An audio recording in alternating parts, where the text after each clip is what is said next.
Welcome to the Crushing Iron Triathlon podcast. We're coming to you from the road. This is Highway 40 West, just past Memphis, Tennessee. We're headed to Texas. Yes, via Little Rock, Texarkana, and a few other unknown cities and suburbs of Texas before we make our final descent into Houston.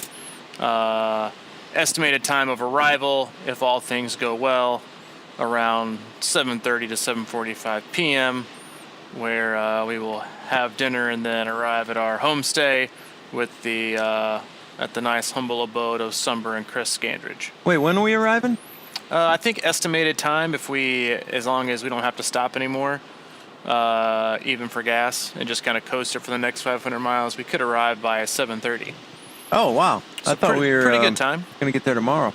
Well, I think if we continue on this trajectory without any major traffic incidents, then I think making it straight through and getting there at 7:30 would probably be a nice way to start our day, waking up on Friday in Houston, not having to drive anymore.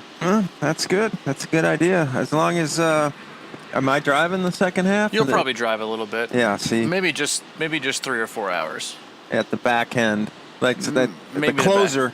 I'm going to need you to close. I'm going to take the second half of the marathon. Yeah, I'm going to need him to negative split the close. So yeah, this is Crushing Iron Triathlon Podcast 152, or 151 rather. And we have been working really hard, to be honest with you, for about the last hour and a half to get this podcast uploaded and working on the road so that we can bring it to you consistently Monday and Thursday and not miss a beat. And so we appreciate you listening in. Thanks again for all of you that have left us reviews on iTunes. Much appreciated. And if you listen to us for a while, this is your first time and you like what you hear, or you don't like what you hear, or you're just kind of lukewarm on what you hear, please take the time to give us your feedback and hit us up on iTunes. It's incredibly helpful for both us, the podcasters, as well as aspiring triathletes and listeners to find our podcast and hopefully continue to grow the community that we have already. And if you would like to be a part of that community and you aren't already, and you're on Facebook, you can you can search for us on Facebook, Crushing Iron Group. And as long as you haven't been on Facebook for 2 hours or look like you're a bot from Zimbabwe, we will accept you into the group without prejudice, and you can join in on what is always a very meaningful and lighthearted and fun conversation. Where I'm starting. Okay, so I got to say, I've been jacking around with this recording setup for about an hour and a half, and I have never felt so dumb. But it's like it's pretty simple, but it's somewhat complicated to me for some reason. And Robbie, I want to thank you for hanging in there and being patient with me. Hey, I was navigating the interstate and some detour that we've already taken with no radio, and it was actually quite nice. So we're happy to be with you. Thanks again for joining us, and we're happy that we can bring this to you again on Thursday. And it is. We are currently on our way. I guess for some context, we should also let you know that it is also Thursday, April 5th. Yeah, April 5th. 2018. Therefore, if you're listening, we are on our way to Houston, Texas. I'll be racing in Texas 70.3 on Sunday with another athlete, and then a pretty stellar pro field at Texas. Usually this weekend is reserved for the Oceanside 70.3 Melee, which always draws a really, really huge professional field. It's really, this is the it's actually a quite large, it's a pretty huge weekend in the triathlon world with Texas 70.3, Oceanside 70.3, and then you've also got the World Triathlon, the Commonwealth Games for the country. So that's going on right now. That started yesterday, I believe, with Flora Duffy taking the women's. I'm not sure who's taking the men's, but at Oceanside 70.3, you'll have the much anticipated, which everybody keeps talking about, these duels between Lionel Sanders and Jan Frodeno. And we've actually never had one. They've always kind of built him up, wanted to be at Kona this last year, but Jan ended up having back issues, and there was never this duel. And then I think even Oceanside last year, I think Jan got a flat maybe. But anyway, they're building it up as a pretty big deal.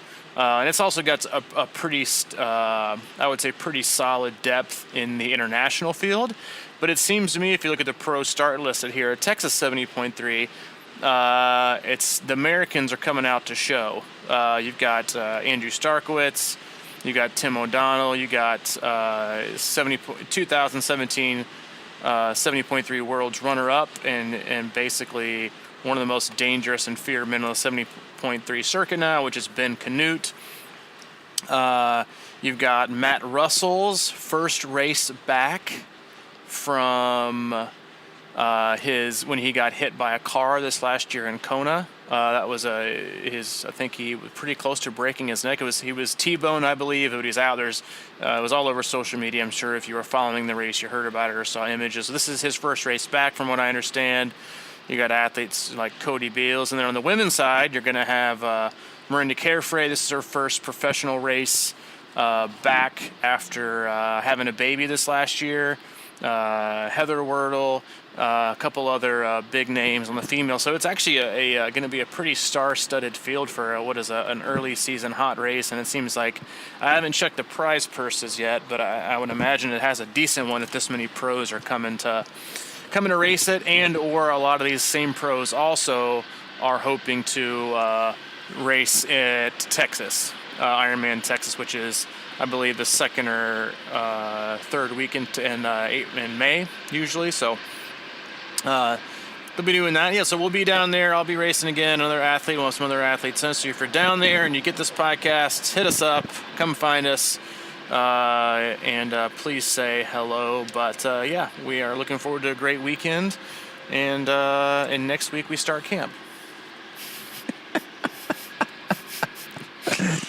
Yep, we do. What the hell are you laughing at? I forgot we were on the podcast for a minute.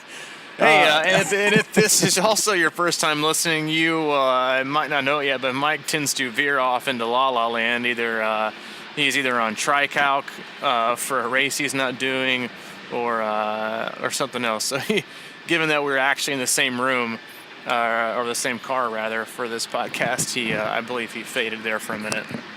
Well, we're not in the headphones, and that's weird. Yeah, that is for weird. us, because it feels like he's just talking on the phone, and I kind of started drifting out and looking at the. But I did hear you say the pro purse could be big, and not only that, the good news is they also have the opportunity of being on a Crushing Iron video, because I'll be down there shooting video, and I will be tweeting like a madman. Wow. Mike will be tweeting. It's something he is very proficient at. If you haven't followed him, you can follow him, Crushing Iron, for late night rants on how baseball is losing its tradition, or Wisconsin Badgers basketball. But in all seriousness, if you haven't watched any of the tribute videos Mike has done, please check those out. You can find them all over YouTube. For Louisville, Wisconsin, Chattanooga, those are the main three.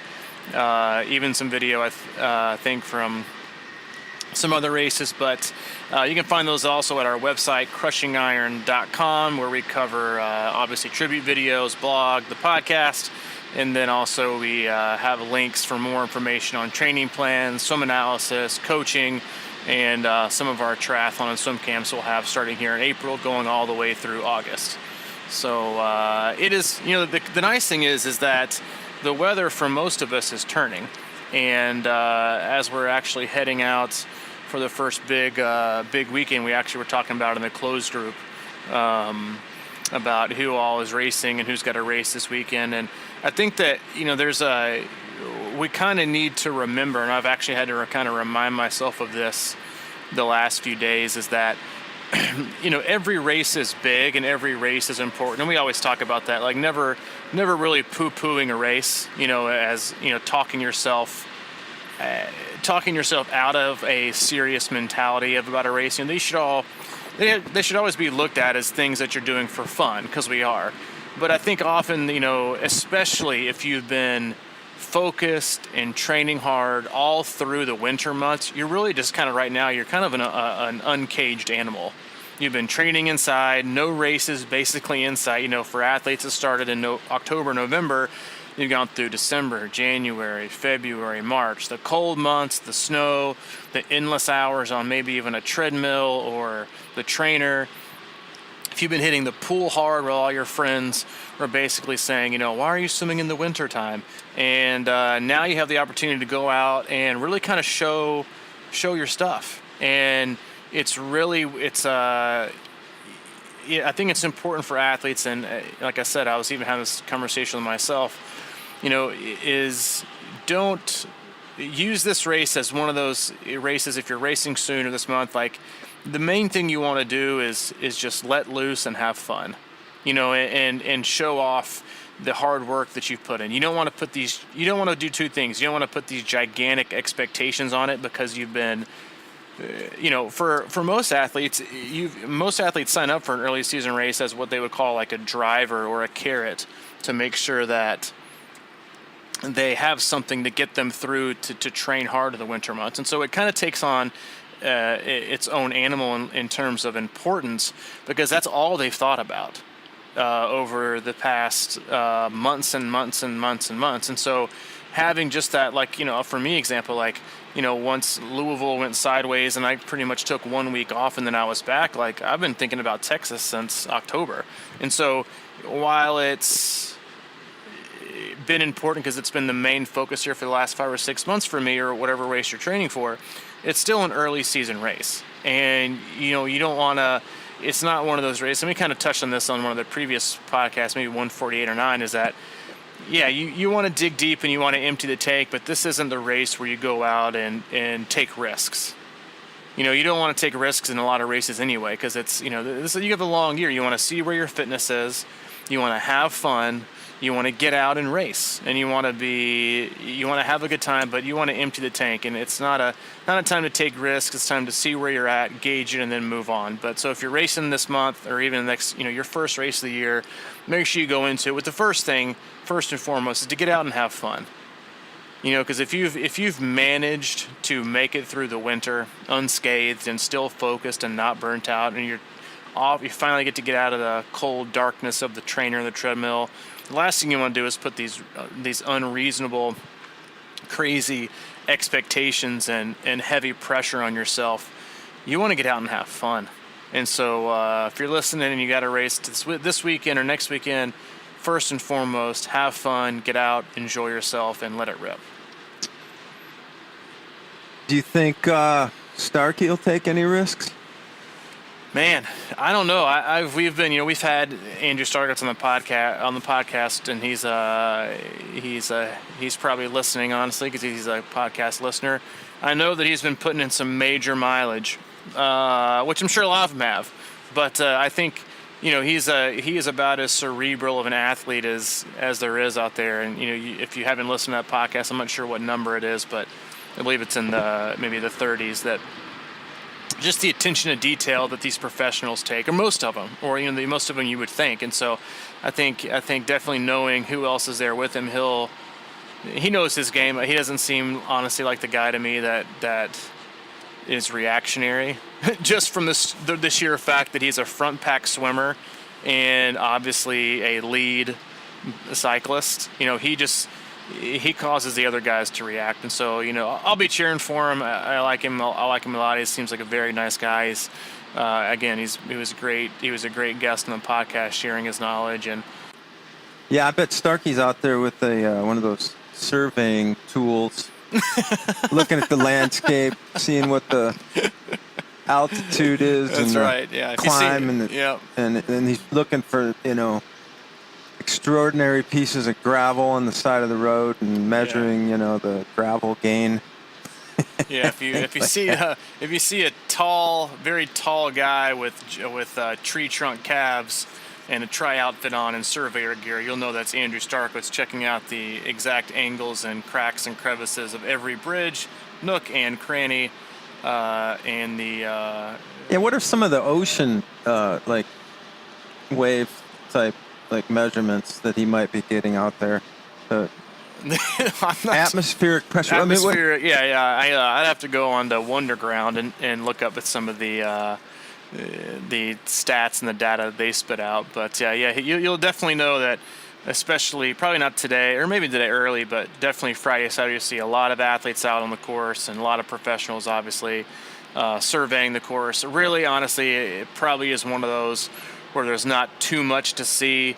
Well, no, wait a minute. I think you're saying that, but I know you. You've been coaching me for 5 years, and you're, you don't leave stones unturned usually. You're kind of a researcher.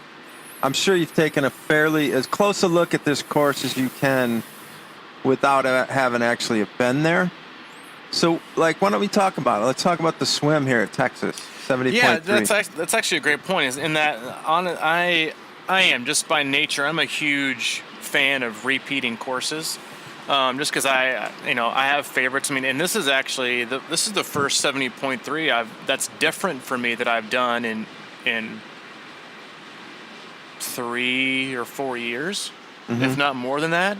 It'll be the second one of the year. 2 of them you're this year. Yeah, well, 3, because I've never done Chattanooga either. Oh, that's so I'm true. doing 3 brand new. Usually, I stick to what I know. I like certain races. I'm a creature of habit. And Muncie and Louisville. You building new habits, buddy. That's right. They're breaking them or building them. But yeah, this is a new experience for this race, and which is kind of exciting too. And it because I think just like other things, when you don't change things a lot, you can kind of get lulled into complacency and not paying attention to details. Like me, I'm not a big athlete meeting guy. I don't like to sit through those. I don't go to those really. But for this one, I have, because it's all brand new, and I don't. As a creature of habit, also by nature, we don't like surprises. And so I also don't want to be surprised. And so the race specifically, I love open water swims, and the fact that this is an ocean swim is something I'm incredibly comfortable with, and a lot of athletes. So if you're listening, you're doing Texas 70.3 or any other race in the ocean, one of the great things about it is while it may be a little bit rougher in terms of the swells and the waves and the wind, a lot of that, as long as you can sight and it doesn't freak you out, a lot of that you're going to get back with the fact that it's going to be a wetsuit legal swim. And then on top of that, it's also going to be in salt water. And if you've ever swam in salt water with a wetsuit on, you almost feel like you have to try to stay in the water, because you're just that much on top of the water, which makes it easier to swim. But not breaststroke. Yeah, I wouldn't recommend the breaststroke, or those of you with snorkels. I would heed that. Is the snorkel in for this one? I think no, it's not allowed for WTC events. And that's honestly another reason why I'm not a huge fan of the snorkel, is your eyes are down the whole time. But anyway, so yeah, it is but another thing that can make this swim a little more difficult is that more oftentimes not, triathletes and swimmers are going to breathe to the right side, and this is actually a counterclockwise swim. So if you're not comfortable with sighting, then it may cause issues. So that's something that I've really dialed in on my last pool swim yesterday. Was on my 100s. I was just kind of, I'm a good sighter. It comes naturally to me. I've done it for a while, but I was still practicing sighting. And then I'm just excited about swimming in the ocean, and getting in and mixing it up. And so, one of the, if you're coming out of the water, I definitely recommend, especially, that is the nice thing, honestly, about, as convenient as a full Ironman are with the bags, and they have everything for you, and they, you go in. I really like just having all my shit in one place. I actually like that kind of transition, and so I'll have a bottled, a small thing of water just to kind of spray my face and take a sip of just clean water after you've been in the salt water for, whatever. Yeah, 30, 40, 50 minutes, depending on your swim. You like that until somebody steals your shit. Yeah, which can happen. I know. But anyway, you're saying about the gang stuff. Fresh water over the salt water. Don't they have showers? I think some races have like those sprinkler things, but I'm not sure. But they'll have wetsuit strippers, so I'll get that, hit transition, and then this bike course is known. Yeah, but what about the transition area? Well, I mean the transition again, like it's. How far is it out of the water? Do you know? You can kind of tell on the map, but it's not really. That's transition to me is one of those things like, yeah, I gotta see it. Yeah. I gotta see the flow. I gotta see the bike in and out. I gotta check the nook and crannies. I gotta figure. And really, I don't really dissect the transition until I find my bike on the rack. Yeah. Because then it just kind of totally changes things. You know, it doesn't. I know it doesn't to an extent, but it does. You know, whether you're far away, whether you're close to an exit or a bike in or a bike out or a run in or a run out, where you come out of the water, how am I going to find my bike? What landmarks are there? Is there a flag on the road my bike is in? Is there a landmark where I can see, you know, instead of having to count, you know, 1, 2, 3, 4, 5, 6, 7, 8, 9, 10. Okay, 10 racks, that's mine. I got to turn here. You know, if you're trying to run even like remotely fast in transition, 10 racks can go by pretty quickly. And so, you know, I like to find like a landmark or something that's either even with my rack or even like maybe 1 or 2 in front or 1 or 2 above. That way I can kind of just catch my attention, and then I'll always take like some kind of a colorful towel to lay down as well. Something just kind of grab my attention, something I can look for. So I brought one of Hayden's bath towels with his name on it and a big shark and some big color stuff, so I can see. Nice. I can see that from a good distance away, or at least not a good distance, but at least once I make the turn. Right, but you don't put rack. like a neon painted milk jug at the end of your bike rack? I don't do that. I don't do the balloons. I don't do the neon lights. I'm gonna put one there that says "I heart Robbie." Okay, yeah, do that. Yeah, I'll look for the I heart Valentine balloon I'll look above for your the bike. I heart Robbie. But yeah, so and this is a pretty big field. So we're talking like I think between 2,000 and 2,400 participants. I think is what I saw. But anyway, it's a wave start. This is a wave start, and it's one of those where it's waves. I think like a Muncie was. It is. If you've done Muncie 70.3, or you listen to, we have a really good Muncie 70.3 cast.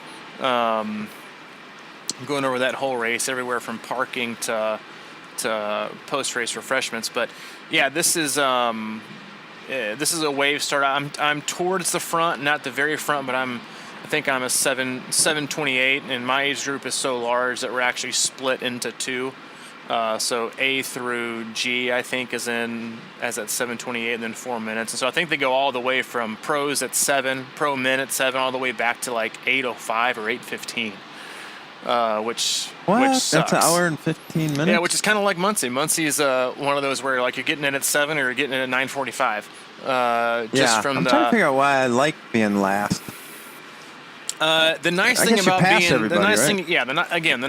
being last is kind of the same reason that we in the past had thought about Louisville when you would do the self-seed, not the rolling start, is that you can get that free draft, you know, from starting from the front. And really, and from a psychological standpoint, it's so much nicer to be the passer instead of always getting passed. Yeah. You know, and so yeah, that's it definitely has its benefits in that aspect of it.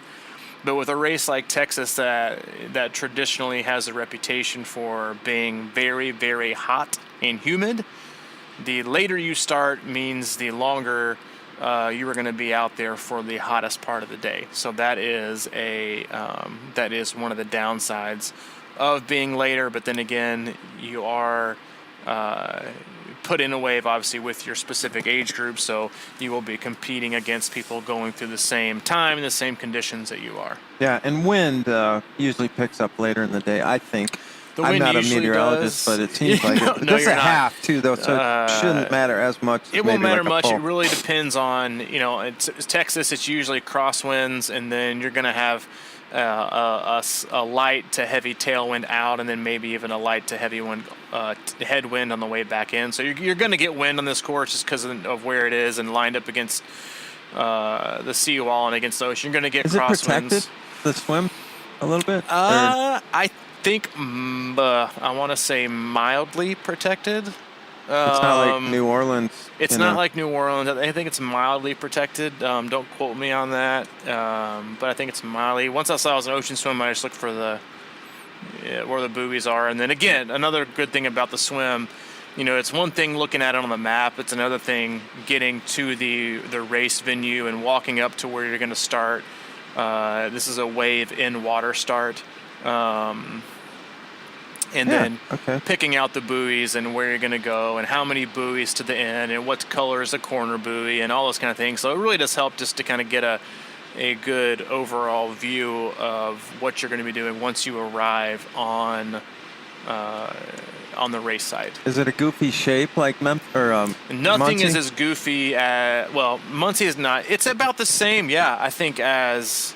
It's got some tight corners. New Orleans. It's not nearly as crazy. Honestly, like if you've ever done the New Orleans swim, and the way the swim is actually like in the shape of the M dot. It's just like you go out, then you come back in, then you go diagonal, then you go back out again, you come back in. So it is a weird it's not one. that crazy. But so you'll knock out the ocean swim. You'll go through T2, making sure you got everything that you need, and then again. Heading out for a out and back bike course that traditionally, even with the wind, can be a pretty fast bike course. Is it? Well, it must be pretty flat if it's down It here. It is pancake flat. Okay. But the wind is what you're talking about. The wind. Listen, the biggest factor for this race is the wind and even if it's not the high heat like as in temps, it's going to be the humidity, which is something hard to prepare for. And so the weather has fluctuated from a high of 80 all the way down to a high of cloudy and 68, now back up to 73. So who knows? But this race is usually it is going to be windy on the bike, and it's just going to be dependent on how windy. And so you're going to get a tailwind, so that way on courses like this, the biggest thing on the bike is understanding the wind and then being patient with your pacing. In that, if you have a tailwind going out, you're more than likely already know that you're going to probably have to pay the piper on the back end. And RE, you're going to have to bike against the wind. So you want to gain your speed and you want to gain your time and you want to up your miles per hour. You don't want to just take it all in chunks, because one of the most, if not the most demoralizing things in this sport is biking on fatigued legs against the wind. It's just demoralizing, and people will more than likely have their lunch eaten on the back half of whenever there is a headwind of if they're not holding their game plan, they're not holding their numbers, or trying to go above and beyond, and they're chasing. It's you need to be clever, you need to be smart, you need to be patient, because another thing you don't want to do is you don't want to burn your biscuits on the bike course, because if you hop on this three loop run course with lots of turns and navigational turns, sharp turns and U-turns and out and backs, and the heat and the humidity picks up, you're going to pay for it on the run. And so the bike, although which is, honestly, like it's one of the flat bike courses are very attractive to Uber bikers, because they love to go fast and they love to see that split. But it's also, I think, a place to where smart runners really pay off, because that's where the race is won anyway. And if you can be smart and patient and just bide your time, kind of like we talked about in podcast 150, I think, just kind of lay in the weeds, until maybe the second half of the run. And then, it all comes down to, you want to choose when you empty the tank. You don't want to spring a leak.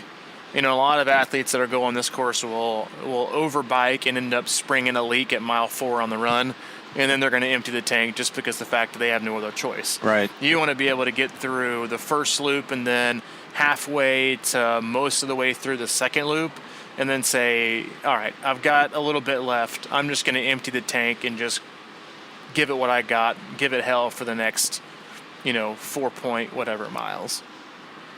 I just looked at the temperature. It says 79 or 70, 73 for a high and 69 for a low. So who knows? Yeah, so it's going to be all over the place. Yeah, it's going to be all over the place. I'm sorry, but the run is a 3-loop and it's flat.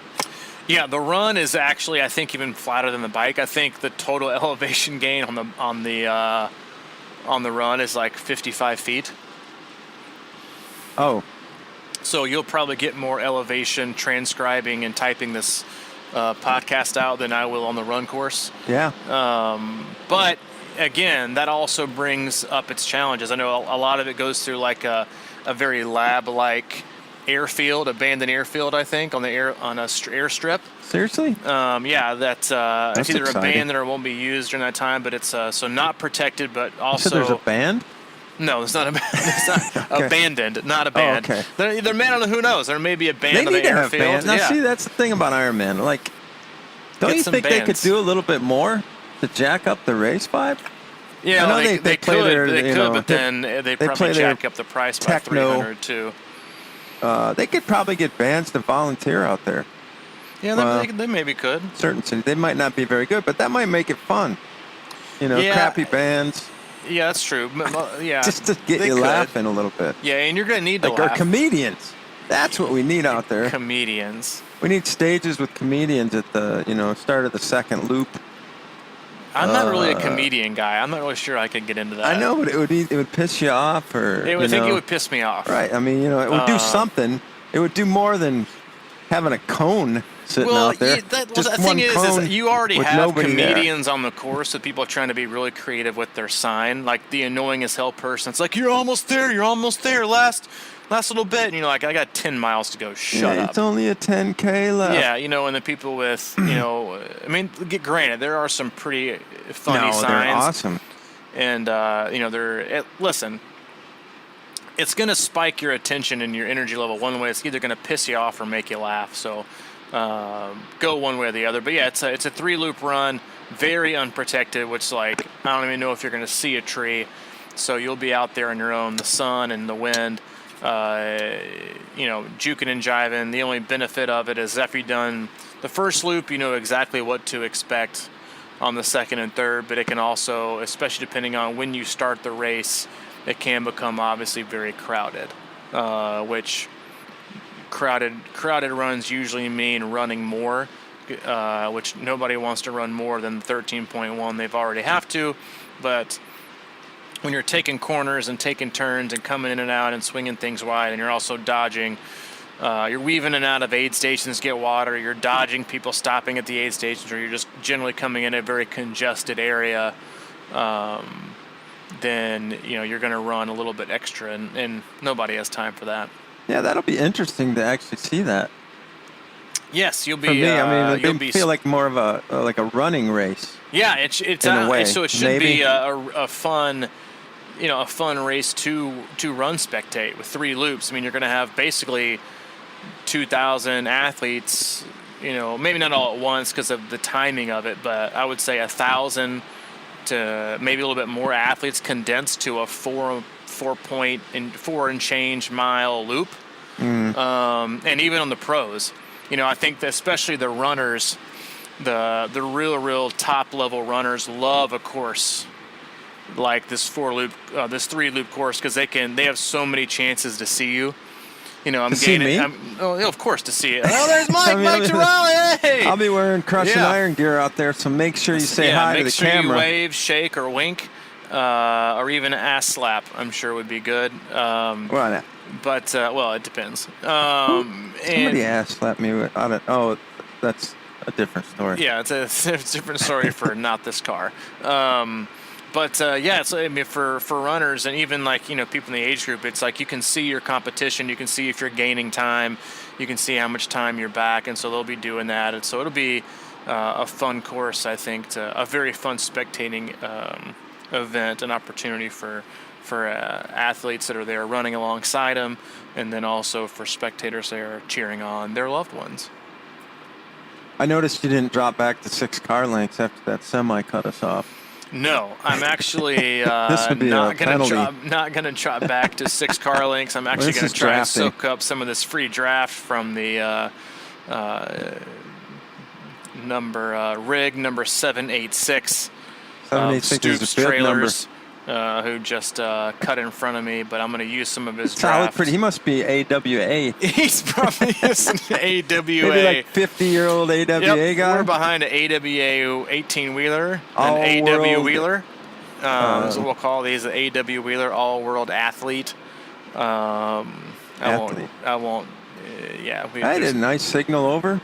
Where are we, by the way? Yeah, we are. Not only are we We're in Arkansas? tidying up the end of this podcast, but we are in fact still in Arkansas. We should be fairly close to Little Rock, Which I means believe. lunch. We will be lunching soon, and then if you don't want to do the end of this trip, then you can probably go ahead and take over the helm for 2 or 3 hours. And then I'll take over the final home stretch if that's how you'd prefer it. Yeah, we can do that. It's almost a shame that I didn't get this working early. We should actually just turn this on when we got in the car this morning. We had really an good outstanding about 2.5 hours of conversation. So if Amazon or Facebook or the CIA, if any one of you guys was listening through any one of our mobile devices, if you could hit us back up with a recording or transcript of that conversation, we'll agree to just call it a wash and not sue your ass for eavesdropping. Yeah, what's her name? Alexandria? That's right. Mike's Siri's cousin, Alexandria, or no, I don't really know. it's Alexa, what is right? it? Alexa, yeah, So- Alexa. So Yeah, it was. We actually kind of went deep, deep into some realms for us. It was a little bit maybe open for sharing, but it would have been nice. 'Cause Yeah, that's where we want to go. that is where we want to go, and that's where we usually go. But before we get back onto that, Okay. why do they always make them a female name? Like Siri and Alexa. it'll- Why is it not like Fred? Because nobody wants to hear Fred's voice. Seriously? I don't know. Fred, I mean, But I mean, if you got If it's Fred GPSs Flintstone, and I could GPS always in a women's voice. Well, it's kinda like, Siri, why was it used women's to be voice. hurricanes? Alexa, Siri, and now yeah. they start using men's names Well, that's for because hurricanes. women can bring the wrath. That's true. I mean, even the females I would gather listening to this podcast, which I probably lost for right then, would agree that, they say a woman scorned. Yeah, I don't know. But yeah, going back to what you were saying about the podcast is, we really do try our best to cover more than just triathlon. And while this podcast has been mostly about triathlon, it was probably actually kind of refreshing to our usual listeners in the fact that we sometimes probably don't talk enough about triathlon, but we try to keep a nice blend between triathlon and real life, which honestly is how it's kind of our philosophy in general. Yeah. It's real life, and that we really want the flow of the podcast to represent the focus as well or maybe not the focus, but the how you your relationship to the sport in general, that it shouldn't be all triathlon all the time, and that life is important too, and how we go through things and how we process things, and sharing our learning experiences. So again, we appreciate everyone listening, and for listen, if you're not a patient person, you're probably not listening. Right. So because that's just how it goes, and so we appreciate the patience of all of our faithful listeners that have made it this far, because it takes a lot of patience to usually make it through just one podcast, much less the 152 that we have. So again, thanks, and we appreciate everything that you do for us.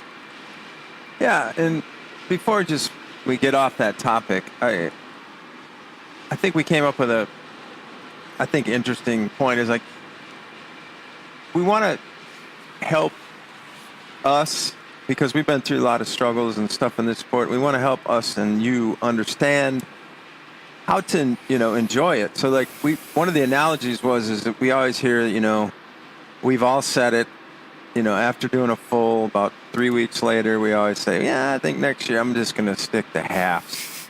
And we were talking about that, and it's just like a very natural thing to say. But the reason is, okay, why do we say that? It's probably because we're, in a way, sort of on our way down the enjoyment ladder of triathlon versus maybe it is a good thing to do halves for a season if it's in the long-term best interest of your body and your mind.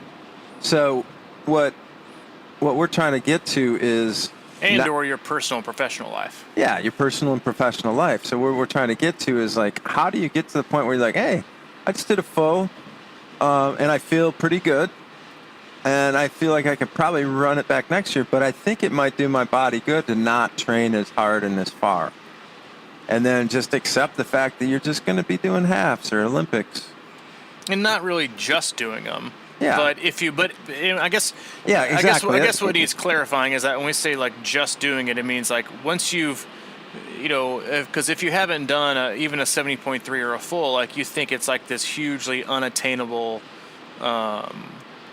event, or that people ooh and ah over athletes that have completed one, or that like, listen, we're all the same. Yeah. Like we're all really just not that different. And yeah. but when you say that, it's just like, let's say you've climbed Everest, and then the next year you're like, you know what, I just want to only climb the Appalachian Trail. Still just as awesome, still just incredible, just different. Yeah. And I think that's what you need to remember is always just. But on the flip side of what you said, like about making sure that you have your long-term success and the long-term trajectory of your kind of athlete life cycle, as we always like to call it, it's really hard sometimes to do back-to-back years of fulls and expect a gigantic different result. Yeah. And most athletes will tell you that, like, and that's why you see the professionals. They go from ITU racing to 70.3 and then to fulls, and that they don't go back and forth, unless they find like the perfect distance. So it's really always smart to kind of find, taking a season to where you focus on speed and more speed and more strength. You're going to come back a faster, stronger athlete the next time you actually choose to do the full. And I think that's sometimes that everybody kind of needs to be reminded of, that it's not regression, it's actually a better focus of progression. Yeah, that's a good point. And I also think that, and I've said this too, where I've gotten, done with a half, and I've said, maybe next year I'm only going to do Olis.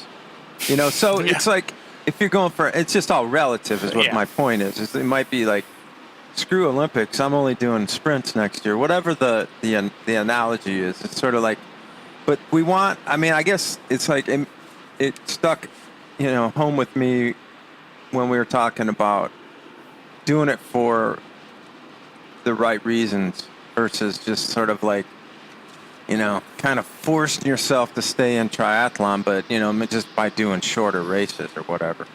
And that's not the long-term itch we want to scratch, I don't think. Nope. It's sort of like,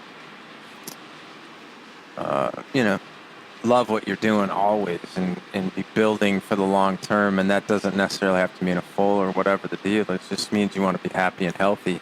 Like podcast number 90? 100 something? 100 something? Or maybe 90 something, yeah. There's too many. The most important parts of triathlon, happy and healthy. So, anyway, we got a traffic jam building here. Ugh, don't jinx us. Yeah. So, we'll get to it happen. Yeah, we'll get to that. And but again, thanks. We appreciate you for listening and sticking with us on being an important part of our road trip and helping us kill about an hour of this 12-hour journey. And again, if you have any questions or comments for Mike and I, you can hit Mike up at crushingiron@gmail.com. You can always reach me about any other questions at c26coach@gmail.com. And then if you want to learn more about in-depth what we do on the blog, other podcasts, videos, some analysis, training camps, and training plans, as well as just as a one-on-one coaching. You can always go to our one-stop shop, which is crushingiron.com. And if you found this podcast just even remotely helpful, you can always go to our podcast pledge, which is also found on crushingiron.com, and you can help us out financially with the cost of the podcast, and hey, maybe even cover a tank of gas for today. And hey, I'm going to give a shout out to any special listeners who are going to choose to download this today. Mike and I have about another 7 hours on the podcast, so hit us up on Facebook if you want to chat. But thanks again. Have a great week, and we'll see you on Monday. All right, thanks for your time here today, Robbie. No problem. Thanks for driving. It's the least I could do in the driver's seat. Yeah, I'm just warming up to that seat. Actually, all right. Well, we're getting close to Little Rock, and there's the Flash Market. I love being on the road. Anyway, thanks for joining us. See ya. We will talk to you soon. And keep an eye out on Twitter for pictures from my new iPhone. See you later.